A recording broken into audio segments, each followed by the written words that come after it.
On August 12, 2019, teacher assistant Lindsay Birbeck was on vacation in Blackburn, Lancashire, England. She planned to spend the day with her family and meet her daughter's boyfriend. However, she left the house and never returned. Today on Eye for an Eye, let's delve into the harrowing details of Lindsay's disappearance and the haunting footage that raises the chilling question: why did this 17-year-old murderer brutally take her life and dissect her body? Join us as we explore the shocking truth behind this horrific crime and the mystery that still lingers. Lindsay separated from her husband Tim Birbeck in July 2018, but they continued to live together in Huncote until March 2019. She moved to her new home on Burnley Road in Huncote and cared for her 2 adult children, Stephen and Sarah. On August 12th, Lindsay went for a walk in Coppice near her home in Huncote. Sarah and her boyfriend Brandon arrived at her home, but no one answered the door. Sarah called her father, Tim Birbeck, to inform him that her mother was not home and not answering her phone. Tim took them back to his house, but Lindsay never showed up. Inside the house, there was no sign of any incident or explanation. On August 13th, Tim Birbeck contacted the police and reported Lindsay Birbeck missing. Police launched an investigation, with extensive searches carried out by specialist officers, dog handlers, Lancashire Fire and Rescue Service, mountain rescue volunteers, and the city's search and rescue team. Drones and helicopters were also deployed to search the area, covering Coppice and the surrounding countryside. 4 days after Lindsay's disappearance, CCTV footage showed her last seen alive, walking along Burnley Road. Police were still no closer to her whereabouts, but there was no evidence that she was the victim of a criminal act, meaning there was still a chance of finding her alive. The search for Lindsay continued that evening, with hundreds of local residents participating in the first mass public search of Coppice after a rallying call on social media. A local resident's dog ran into a wooded area in Arrington Cemetery, and the owner found something soft under his feet. Lindsay Birbeck's body was found in a cemetery on August 24th, 12 days after her disappearance. The body was wrapped in plastic bags and placed across a shallow grave.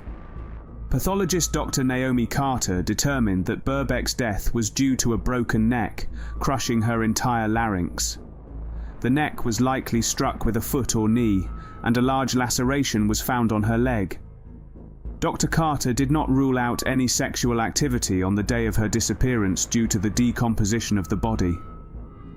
Previous searches for the area were unsuccessful, with community volunteers and a police dog handler reporting seeing a blue wheelie garbage can abandoned in bushes.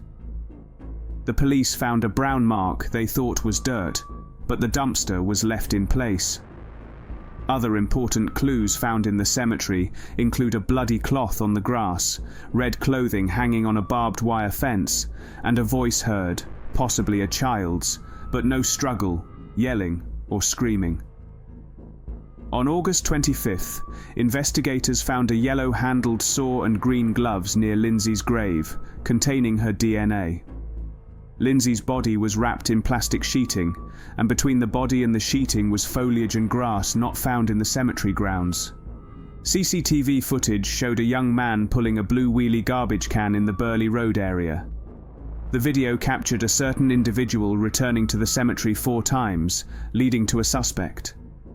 The videotape was shown on the news with a plea for help identifying the man. The boy was identified by shocked teachers and parents, and he surrendered to police the same day. His name was withheld until sentencing due to his age.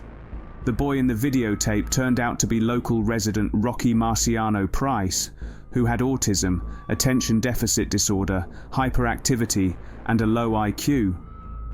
Rocky Marciano Price, a 17-year-old with limited emotional understanding and a lack of emotional well-being, was found guilty of the murder of Lindsay Beck in August 2020. He was found guilty after an 8-day retrial and 4 hours of deliberation. Price, who was strong physically and tough for his age, preferred practical things over academic subjects and rarely engaged in conversation. He claimed he was approached by a male stranger and asked to assist in the burial of the woman for a fee. He admitted moving the garbage can and burying the body, but claimed he had no involvement in Lindsay's death.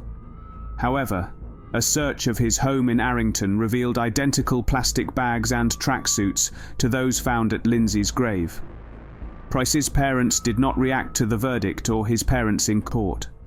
Price's actions were a result of emotional instability and his lack of awareness of his actions. Rocky Price was found guilty of the murder of Lindsay Birbeck in a cemetery. Despite the overwhelming evidence against him, Price pleaded not guilty but admitted to moving her body. The motive for the random attack on the woman was never revealed, as the perpetrator did not even know the victim. The judge sentenced Price to life in prison with a minimum term of 16 years, with only his release determined by the parole board. The attack was swift and brutal, with no rational explanation for it. Price's actions showed his ability to plan and reason, as he was better at practical tasks than academic subjects. He made 2 return trips to Copus on August 12th, carrying a black rucksack and an empty garbage can.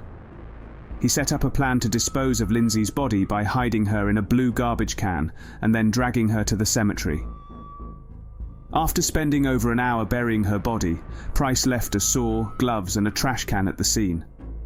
The murder of a stranger in broad daylight is particularly horrifying to right-thinking members of society, and the stalking of another woman before his crime demonstrates that his crime was not caused by a sudden loss of control.